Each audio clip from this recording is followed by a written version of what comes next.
Hello అండి, నమస్తే. Welcome back to our channel Samitha vlogs. అందరు ఎలా ఉన్నారండి? బాగున్నారా? నేనైతే బాగున్నానండి. మీరు కూడా చాలా చాలా బాగున్నారు అనేసి అనుకుంటున్నాను.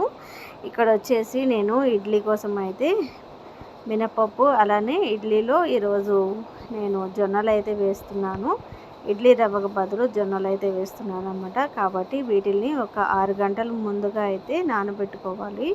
నానబెట్టుకున్న తర్వాత వాటిని మిక్సీ అయితే వేసేసుకోవాలన్నమాట. నీట్గా ఒక 5-6 సార్లు అయితే వాష్ చేసేసుకోవాలి. చెత్త అయితే బాగా ఎక్కువగా ఉంటుంది కదా జొన్నల్లో మనకి. వాటిని అయితే నీట్గా వాష్ చేసేసుకొని నేను ఇట్లాగా వాటర్ వేసి నానబెట్టేసాను అనమాట. అట్లీస్ట్ మనకి టైం లేదు అనేసి అనుకుంటే 6 అవర్స్ అయినా కానీ నానాలి. నానిన తర్వాత వీటిని ఇప్పుడు నేను గ్రైండర్ అయితే వేసేస్తున్నాను. గ్రైండర్లోకి సపరేట్గా జొన్నలు సపరేట్గా, అలానే మినపప్పు సపరేట్గా అయితే వేసేస్తాను. ముందుగా మినపప్పు అయితే వేసాను అనమాట. మినపప్పు అన్నది మనకి సాఫ్ట్గా మెదిగిన తర్వాత జొన్నలు అయితే వేసేస్తాను. మనం ఇడ్లీ రవ్వకి బదులు జొన్నలు వేస్తున్నాం కాబట్టి అది జొన్నలు అన్నవి హార్డ్గా ఉంటాయి.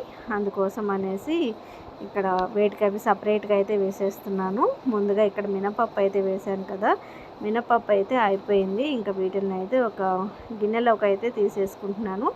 తర్వాత మళ్ళీ మనం జొన్నలు అయితే వేసేసుకోవాలి. మినపప్పు మనకి త్వరగానే మెదిగిపోతుందిలేండి. జొన్నలు అంటే కొద్దిగా హార్డ్గా ఉంటాయి కాబట్టి అవి అయితే టైం అన్నది ఎక్కువ తీసుకుంటుంది అనమాట.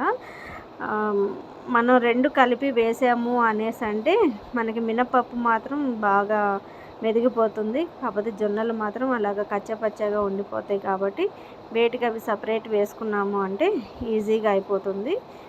ఇక్కడ నేను జొన్నలు కూడా వేసేస్తున్నాను. వాటర్ అన్నవి కొద్దిగా ఎక్కువే పడుతాయి కాబట్టి వాటర్ అన్నవి కూడా ఎక్కువే వేసేసుకున్నాను.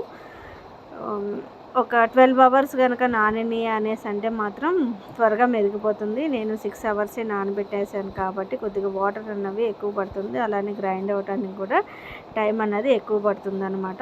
ఇవి కూడా సాఫ్ట్గా అయ్యేంత వరకు మనం గ్రైండర్ వేసేసుకుంటే సరిపోతుంది. మిక్సీ కన్నా కానీ ఇక్కడ మనం గ్రైండర్ యూస్ చేస్తేనే పిండి అన్నది ఎదుగుతుంది, మళ్ళీ మనకి బాగా సాఫ్ట్గా కూడా అవుతుందన్నమాట.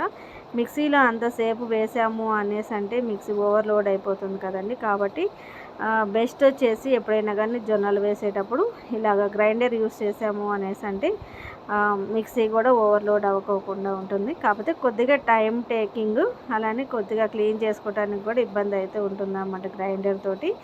ఇక్కడ వేటికి అవి సపరేట్గా వేసేసాను కదా, సపరేట్గా వేసిన తర్వాత వీటిని మళ్ళీ 2 కలిపి మిక్స్ చేసేసాను అనమాట. మిక్స్ చేసి మనం మూత పెట్టేసాము అంటే మార్నింగ్కి అయితే బాగా ఫర్మేట్ అవుతుంది పిండి అన్నది. మనకి ఎప్పుడైతే పిండి అన్నది ఫర్మేట్ అవుతుందో అప్పుడు మనకి ఇడ్లీలు అన్నవి చాలా సాఫ్ట్గా వస్తుంది అనేసి తెలుస్తుంది. ఎప్పుడైనా కానీ మనకి పిండి ఫర్మేట్ అవ్వటం కోసం అయితే టైం అన్నది పడుతుంది కదా. చూసారా, నెక్స్ట్ డే మార్నింగ్ అయితే పిండి చూడండి ఎలాగ ఫర్మెంట్ అయిపోయి పిండి అన్నది బాగా ఉబ్బిపోయింది కదండి. మనకి పర్ఫెక్ట్గా వస్తాయి అన్నమాట. ఇప్పుడు ఇడ్లీలు అయితే ఇక్కడ నేను కావాల్సినంత పిండి తీసేసుకొని మిగతాది ఫ్రిడ్జ్లో అయితే స్టోర్ చేసేసుకున్నాను. ఇప్పుడు కావాల్సిన పిండికి నేను సాల్ట్ అన్నది యూస్ చేసేస్తాను అనమాట. ఈసారి ఒక 5 ప్లేట్స్కి వేసేసాను అనేసి అంటే మా బ్రేక్ఫాస్ట్ అందరికి రెడీ అయిపోతుంది. కాబట్టి ఇక్కడ నేను కేవలం సాల్ట్ మాత్రమే యూస్ చేస్తున్నాను. ఎటువంటి సోడాలు కూడా యూస్ చేయట్లేదు అనమాట. ఎందుకు అనేసి అంటే పిండి అయితే మనకు బాగా ఫర్మెంట్ అయిపోయి బాగా తెలిసిపోతుంది కదా. కాబట్టి ఇంకా మనం ఎటువంటి సోడా కానీ ఇనో కానీ వేయాల్సినంత అవసరం అయితే ఉండదు. ఇంకెక్కడ వీటిని అయితే మంచిగా మిక్స్ చేసేసుకొని నేను ఇడ్లీ బ్యాటర్ని ప్లేట్స్లోకి అయితే వేసేస్తాను.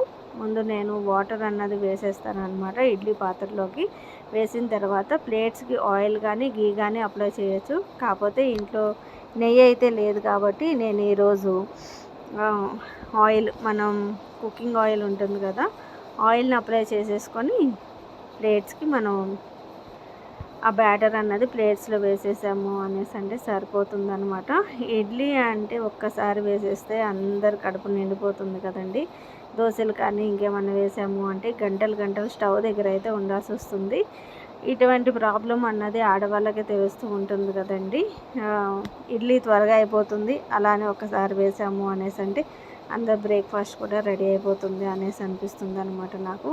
కాకపోతే ఆ రోజు వచ్చే గిన్నెలు మాత్రం ఉంటాయి చూడండి, ఎన్ని గిన్నెలు పడతాయో క్లీన్ చేసేటప్పుడు కూడా మళ్ళీ అదొక బాధ అనమాట. నాకైతే డిష్ వాషర్ ఉంది కాబట్టి ఎటువంటి ప్రాబ్లం అయితే ఉండదు. నేను డిష్ వాషర్లో కూడా ఇడ్లీ ప్లేట్స్ అన్నవి వేసేస్తూ ఉంటాను అన్నమాట. కాకపోతే కొద్దిగా కలర్ చేంజ్ అయిపోతూ ఉంటాయి, నీట్గా క్లీన్ అయిపోతాయి. మనకి డిష్ వాషర్లో డాబర్ ఏంటి అనేసి అంటే మాత్రం గిన్నెలు అల్యూమినియం గిన్నెలు వచ్చేసి కొద్దిగా కలర్ చేంజ్ అవుతాయి అన్నమాట. అంతే, అంతకు మించి అయితే ఏముండదు. పర్ఫెక్ట్గా క్లీన్ అయిపోతాయి గిన్నెలు అయితే. ఇంక ఇక్కడ ప్లేట్స్ అన్నిటిలోకి నేను ఇడ్లీ బ్యాటర్ అయితే వేసేసుకొని పాత్రను అయితే నేను స్టవ్ మీద పెట్టేశాను. ఒక 15 to 20 మినిట్స్లో అయితే ఇడ్లీ అన్నది రెడీ అయిపోతుందనమాట. మనం హెల్తీగా చూస్ చేసుకోవాలి అనేసి అంటే రాగులు కానీ, జొన్నలు కానీ, సజ్జలు కానీ ఇలా యాడ్ చేసుకుంటూ ఉండొచ్చు ఇడ్లీ రవ్వలో. కాకపోతే నేను కేవలం ఇడ్లీ రవ్వ అయితే ఈరోజు అవాయిడ్ చేసేసి నేను జొన్నలు మాత్రమే వేసేసుకున్నాను. జొన్నలు వేసేసుకొని ఇడ్లీ అయితే ప్రిపేర్ చేసేసాను అనమాట. మార్నింగ్ టిఫిన్కి అందరూ వెయిట్ చేస్తూ ఉన్నారు. మా ఆడపడుచు వాళ్ళు అయితే ఈరోజు హాస్పిటల్లో చెకప్ అయితే ఉందన్నమాట, వాళ్ళైతే వెళ్ళిపోయారు. ఇంకా నాకు, సమిదాకి, మా వారికి మాత్రమే ఈరోజు నేను ఇడ్లీలోకి చట్నీ అయితే ఏం చేయలేదండి. చట్నీ వచ్చేసి పండుమిర్చి చట్నీ అయితే ఉంది. రేపు ఏదన్నా చట్నీ చేద్దాము అనేసి ఇంక ఈరోజు అయితే ఈ చట్నీతోటే అయితే కానిచ్చేసామన్నమాట. బాగుంటుంది, మన జొన్న ఇడ్లీ కూడా చాలా బాగుంటుందన్నమాట. ఏదో బాగోదు, తినాలా వద్దా, డైజెషన్ అవుతుందా వద్దా అనేసి అపోహలు అయితే ఏమి పడాల్సినంత అవసరం ఉండదండి. చాలా మంచిగా సాఫ్ట్గా కుక్ అవుతుందన్నమాట. మనం ఇడ్లీ రవ్వతో వేస్తే ఇడ్లీలు ఎంత సాఫ్ట్గా వస్తాయో అదే టేస్ట్ ఉంటుంది, అలానే సాఫ్ట్గా కూడా ఉంటుందన్నమాట. హెల్త్ వైజ్ కూడా చూసుకున్నాము అనేసి అంటే అవి బాగా హెల్త్కి మంచిది కాబట్టి వీలైనప్పుడల్లా ఇలా చేసుకుంటూ ఉంటే బాగుంటుంది. ఇంకా ఇడ్లీలు అన్నవి ప్లేట్లోకి వేసేసుకొని నేను పండుమిర్చి చట్నీతో అయితే మేము టిఫిన్ అన్నది చేసేసామన్నమాట. చాలా బాగుంది ఇడ్లీ అయితే. ఇడ్లీ అంటే ఇష్టపడను నేను కూడా ఈరోజు ఇడ్లీ అయితే తినేసాను. తిన్న తర్వాత ఇంకా వెంటనే వంట అయితే స్టార్ట్ చేసేసుకోవాలి. వంట స్టార్ట్ చేయటం కోసం అనేసి ఈరోజు ఆకుకూరలో వేసేసి కర్రీ ప్రిపేర్ చేద్దాము అనేసి అనుకుంటున్నాను. నేను మా వారు సంతకి వెళ్ళేసి ఆకుకూరలు అయితే తీసుకొచ్చారు. ఇంకా ఆకుకూరలు తీసుకొచ్చారు అనేసి అంటే నెక్స్ట్ డేనే వండేస్తూ ఉంటాను అనమాట. ఎందుకు అనేసి అంటే మళ్ళీ అవి ఫ్రిడ్జ్లో స్టోర్ చేసి పాడవుతూ ఉంటాయి కదా, కాబట్టి ఆ రోజు నెక్స్ట్ డేనే యూస్ చేసేస్తాను వీటిని. ఈరోజు పాలకూర, చుక్కకూర వేసేసి కర్రీ అయితే ప్రిపేర్ చేసేస్తున్నాను అనమాట. ఇక ముందుగా వాటిని కాడలతోటే వాష్ చేసేసుకున్నాను. ఎప్పుడైనా కానీ మనం ఆకుకూరలు కట్ చేసే ముందే వాష్ చేసేసుకోవాలన్నమాట.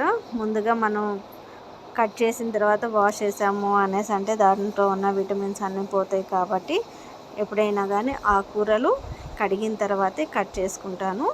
ఇంక ఇక్కడ కర్రీ అయితే ప్రిపేర్ చేసేస్తున్నానండి. ఎండుగోడ ఇవాళ బాగా విపరీతంగా ఉంది. నిన్న ఎలా ఉందో అలానే ఉందన్నమాట.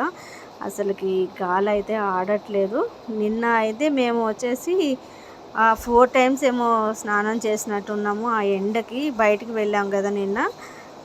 తర్వాత వచ్చిన తర్వాత అయితే మా అవస్థలు ఎలా ఉన్నాయంటే అలా ఉన్నాయి. ఇంకా ఈరోజు కూడా బయటికి వెళ్ళాలి మేము, అందుకోసం అనేసి లంచ్ అయితే త్వరగా ప్రిపేర్ చేసేస్తున్నాను అనమాట.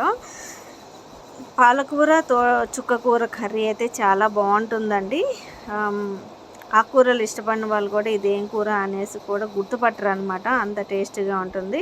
ఎప్పుడన్నా ఒకసారి రేర్గా ఇలాగా కుక్ చేస్తూ ఉంటాను అనమాట. మనకి కూరగాయలు కుక్ చేయడానికి ఎంత టైం పడుతుందో ఈ కూర కట్ చేయడానికి మనకైతే టైం అంతగా పట్టదు అనమాట, త్వరగా అయిపోతుంది. నేను బయటికి వెళ్ళాలి కాబట్టి ఈరోజు ఇదైతే ప్రిపేర్ చేయాలి, త్వరగా అయిపోతుంది అనేసి ఈ కర్రీ అయితే ప్రిపేర్ చేసేసాను. ఇంకా వంట చేసేస్తూ రైస్ కూడా అయిపోయిందనమాట. మేమైతే బ్రౌన్ రైస్ తింటాం కాబట్టి ఆడపడుచు వాళ్ళకి, అలానే మా సిస్టర్కి వచ్చేసి వైట్ రైస్ పెట్టాను. ఇంకా బ్రౌన్ రైస్ కూడా నానబెట్టేసానండి. ఒక 1 hour ముందు బ్రౌన్ రైస్ అయితే నానబెట్టేస్తున్నాను. ఇంకా మళ్ళీ వీటిని ఒకసారి వాష్ చేసేసి వీటిని కూడా స్టవ్ మీద పెట్టేశాను అనేసి అంటే ఇంకా వంట అన్నది ప్రిపేర్ అయిపోతుంది. తర్వాత బయటికి అయితే వెళ్ళాలి. ఇప్పుడే లంచ్ అయితే చేసేసాము. ఇంకా సమిత కాలేజ్ పని అయితే అయిపోయింది అనేసి చెప్పాను కదా, దానికైతే అడ్మిషన్ తీసేసుకున్నాము ఎస్ఆర్ నగర్లో. ఈరోజు లడ్డూకి స్కూల్ జాయిన్ చేయాలి కాబట్టి 2-3 స్కూల్స్ చూద్దాము అనేసి వెళ్తున్నాము. చూసి అక్కడ ఏ స్కూల్ బాగుంటుందో వాడిని కూడా అమీర్పేట సైడ్ వేస్తే ఇద్దరు వెళ్ళడానికి రావడానికి వీలుగా ఉంటుంది కదా అనేసి ఇంకా స్కూల్ దగ్గరికి అయితే వెళ్తున్నాము. చూస్తాము 2-3 స్కూల్స్ ఏది మంచిగా ఉంటే ఆ స్కూల్లో అయితే వేయాలి. 9th 10th ఒకే దగ్గర చదివితే బాగుంటుంది కదా, కాబట్టి ఇప్పుడైతే అమీర్పేట వెళ్తాం ఫస్ట్.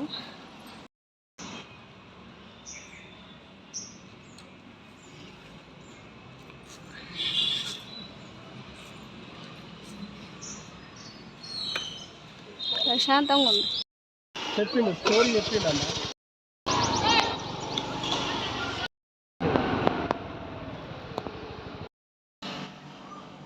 ఈరోజు అయితే మొత్తం మీద 3 స్కూల్స్ అయితే తిరిగాము. ఇంకా మన ఫీజు స్ట్రక్చర్ అవన్నీ అయితే తీసుకొని వచ్చాము. ఇంకా రేపు కూడా కొన్ని స్కూల్స్ తిరిగి వాటిల్లో ఏది మంచిగా ఉండిద్ది ఏంటిది అన్నది చూసి వాడిని కూడా జాయిన్ చేసేయాలి.